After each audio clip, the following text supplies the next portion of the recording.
हम इस 1 एकड़ बेलवर्गीय फसलों के मॉडल से 1 साल के अंदर अंदर 10 से 12 फसलों की बुआई करेंगे और उनसे उत्पादन लेंगे।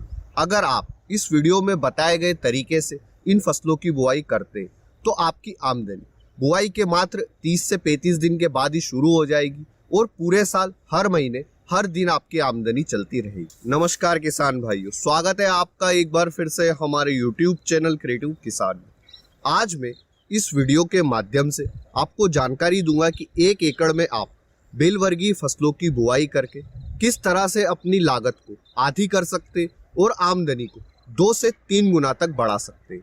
यह जानने के लिए वीडियो को अंत तक जरूर देखें। हम इन बेलवर्गीय फसलों की बुआई 2 सीजन में करेंगे। हमारा पहला सीजन 20 जनवरी से 15 जून तक रहेगा, वह दूसरा सीजन 15 जुलाई से दिसंबर महीने तक। इस मॉडल का फायदा यह रहेगा कि हमारा बांस व तार का जो सेटअप का खर्च आता है वह हमारा सिर्फ एक ही बार आएगा पहले सीजन में, और हम उसी सेटअप का उपयोग करके दूसरे सीजन में बाकी बेलवर्गीय फसलों की बुआई करेंगे। हम इस वीडियो में मुख्यतः इन 4 पॉइंट्स पे बात करेंगे। नंबर 1, पहले सीजन के लिए कौन सी बेलवर्गीय फसलें लें व इन फसलों के लिए कौन से बीज का चुनाव करें। नंबर 2, खेत की तैयारी व बीजों की बुआई। नंबर 3, दूसरे सीजन के लिए कौन सी बेलवर्गीय फसलों का चुनाव करना उचित रहेगा। नंबर 4, इस मॉडल के जरिए किस तरह से हमारी लागत कम होगी व इस मॉडल से हमें क्या क्या बेनिफिट है। आगे बढ़ने से पहले अगर आपने अभी तक इस वीडियो को लाइक नहीं किया है तो इसे लाइक करें। हम इस वीडियो पर 2000 लाइक का टारगेट रखते हैं, और अभी तक हमारे चैनल को सब्सक्राइब नहीं किया है तो इसे सब्सक्राइब अवश्य करें। तो बिना अधिक समय नष्ट किए आते हैं हमारे पहले पॉइंट। पहले सीजन के लिए हम कौन कौन सी फसलें लेंगे व इन फसलों की बुआई के लिए हम कौन से बीजों का चुनाव करेंगे। हम पहले सीजन में 6 फसलों की बुआई करेंगे। उसमें से हमारी जो पहली फसल है वह है गिलकी की फसल। गिलकी की बुआई हम 1 एकड़ के 30% एरिया में करेंगे। आप गिलकी की बुआई 20 जनवरी के बाद में कभी भी कर सकते हैं। गिलकी के लिए आप महिको माही हरिता के सीड्स का चुनाव कर सकते हैं। इसके अलावा अगर आपके एरिया की कोई सी भी उन्नत किस्म है तो आप उसका भी चुनाव कर सकते हैं। हमारी दूसरी फसल है तोरई की। तोरई की बुआई आप 1 एकड़ के 20% एरिया में करें। गिलकी की बुआई के साथ में यानी कि 20 जनवरी के बाद में आप तोरई के लिए अपने एरिया की किसी भी उन्नत किस्म का चुनाव कर सकते हैं। अब हमारे पास में 50% एरिया और बचा है, जिसमें हम हमारी तीसरी फसल खीरा की बुआई करेंगे। यानी कि आप खीरा की बुआई 1 एकड़ के 50% एरिया में करें। खीरा के लिए आप सिजंता ग्लोसी के सीड्स का चुनाव कर सकते हैं। आप खीरा की बुआई 1 फरवरी के बाद ही करें, नहीं तो हो सकता है कि ठंड के कारण आपके पौधों को नुकसान हो। हमने खीरा को 50% एरिया में इसलिए चुना है क्योंकि खीरा का मंडी थोक भाव गिलकी व तोरई की तुलना में हमेशा अच्छा रहता है, इसलिए हमने 1 एकड़ के 50% एरिया में खीरा को चुना है। हम इस 1 एकड़ में 3 अन्य फसलें और लगाएंगे। अब हमने कौन सी 3 फसलें हैं और उन्हें कहां पर लगाएंगे यह हम जानेंगे दूसरे पॉइंट के बाद। तो आते हैं हमारे दूसरे पॉइंट पर, खेत की तैयारी व बीज बुआई।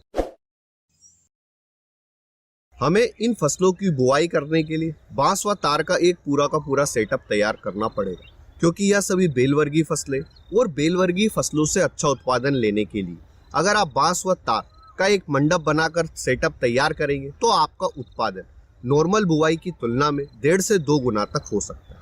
इसलिए आप खेत की तैयारी कुछ इस तरह से करें।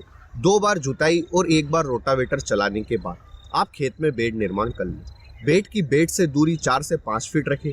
बेड की चौड़ाई 2 फीट व बेड की ऊंचाई आप 14 इंच के आसपास रखें। अब आप इन बेड पर मल्चिंग पेपर लगा दें। आप 25 माइक्रोन के मल्चिंग पेपर का उपयोग करें, क्योंकि हमें पूरे साल फसलों की बुआई करना है। इसके लिए आप 25 माइक्रोन के मल्चिंग पेपर का ही उपयोग करें, क्योंकि 25 माइक्रोन के मल्चिंग पेपर में आप 2 सीजन में बुआई कर सकते हैं। अगर आप अपने मल्चिंग पेपर की लागत को कम करना चाहते हैं तो आप गेहूं व धान की फराली का भी उपयोग कर सकते हैं मल्चिंग के रूप में। अब यह चुनाव आपका है कि आप मल्चिंग पेपर का उपयोग करना चाहते हैं या फिर गेहूं और धान की फराली का। आप इस मल्चिंग पेपर के ऊपर 1.5 फीट की डिस्टेंस पर होल लगाएं और एक होल में 2 बीजों की बुआई करें। अब आप इन 2 बेड के बीच में जो हमारी खाली पड़ी जगह है 4 से 5 फीट, इसमें आप 3 फीट एक चौड़ी क्यारी बनाएं और इसमें 50% एरिया में आप मेथी की बुआई करें। उन बेड के बीच में जहां पर हमने गिलकी व तोरई की फसल लगाई, क्योंकि गिलकी व तोरई की फसल की हार्वेस्टिंग 45 से 50 दिन में आ जाएगी। तो गिलकी व तोरई की हार्वेस्टिंग आने के पहले हमारी मेथी की फसल की हार्वेस्टिंग कंप्लीट हो जाना चाहिए। इसलिए हम 50% एरिया में मेथी लेंगे व बाकी बचे 50% एरिया में जहाँ पर हमने खीरा लगाया था वहाँ पर आप 25% एरिया में पालक लगाए व 25% एरिया में आप धनिया भी लगा सकते हैं। तो यह चुनाव आपका है कि आप पूरे एरिया में पालक लगाना चाहते हैं या फिर पूरे एरिया में धनिया लगाना चाहते हैं। मेरा तो यही सुझाव है कि आप आधे एरिया में पालक लगाएं व आधे एरिया में धनिया लगाएं। खीरा की बुआई हम 1 फरवरी के बाद में कर रहे हैं, तो आप 20 से 1 फरवरी के बीच में पालक व धनिया के बीजों की बुआई कर सकते हैं, क्योंकि पालक व धनिया की हार्वेस्टिंग आने में थोड़ा सा समय लगता है। इसलिए आप खीरा की बुआई के 10 से 15 दिन पहले इन दोनों फसलों की बुआई कर सकते हैं। अब बुआई के 30 से 35 दिन के बाद में हमें बांस व तार की सहायता से एक पूरा का पूरा सेटअप तैयार करना पड़ता है इन बेलों को ऊपर की ओर चढ़ाने के लिए। इसके लिए आप बांस से बांस की दूरी 10 फीट लें व इन बांसों को GI वायर के जरिए एक दूसरे से बांध दें। पहला वायर आप 1 फीट पर लें, दूसरा वायर आप 3 फीट पर लें व चौथा वायर आप 5 फीट पर लें। आप पहला वायर GI 18 नंबर ले सकते हैं व जो हमने 3 और 5 फीट पर लगाए हैं वहाँ पर आप 24 नंबर GI वायर का उपयोग कर सकते हैं। बांस व तार का सेटअप बीज बुआई के पहले भी कर सकते हैं जब हम खेत में बेड निर्माण करते हैं। तो यह चुनाव आपका है कि आपको बांस व तार का सेटअप कब लगाना है। इन फसलों की समय साइकिल 15 जून के पहले तक कंप्लीट हो जाएगी, यानी कि हमें 1 से 1.5 महीना मिलेगा खेत को खाली रखने के लिए। आते हैं हमारे तीसरे पॉइंट पर। दूसरे सीजन के लिए हम कौन कौन सी फसलों का चुनाव करेंगे। हमारा दूसरा सीजन 15 जुलाई से दिसंबर महीने तक चलेगा। इसमें भी हम 6 फसलों की बुआई करेंगे। दूसरे सीजन में जो हमारी 3 बेलवर्गीय फसलें हैं वह इस प्रकार है: लौकी, करेला व सेम की फली। आप इन फसलों की बुआई 15 जुलाई से 30 जुलाई के बीच में कभी भी कर सकते हैं। आप 30% एरिया में लौकी लगाएं, 20% एरिया में सेम की फली लगाएं और 1 एकड़ के 50% एरिया में आप करेला की बुआई करें। अब हमारी बाकी बची 3 फसलें मेथी, पालक और धनिया, उनकी बुआई आपको उसी तरह से करना है जिस तरह से हमने पहले सीजन में की थी। इनकी भी बुआई आप 15 जुलाई से 30 जुलाई के बीच में कर सकते हैं। इस सीजन के लिए हमें ना ही बेड निर्माण करना पड़ेगा, ना ही हमारा मल्चिंग पेपर का खर्च आएगा, ना ही हमारा बांस व तार के जो सेटअप बनाने में जो हमारा खर्च आया था वह आएगा। लौकी के लिए आप महिको माही वरद के सीड्स का चुनाव कर सकते हैं व करेला के लिए राशि नागेश कंपनी के सीड्स का चुनाव कर सकते हैं। इसके अलावा अगर आपके एरिया की कोई भी उन्नत किस्म है तो आप उसका भी चुनाव कर सकते हैं। आते हैं हमारे चौथे पॉइंट पर। इस 1 एकड़ बेलवर्गीय फसलों के मॉडल से किस तरह से हमारी लागत कम हुई और इसके हमें क्या क्या फायदे मिलते हैं। हमारी लागत किस तरह से कम हुई इसे आप कुछ इस तरह से समझिए।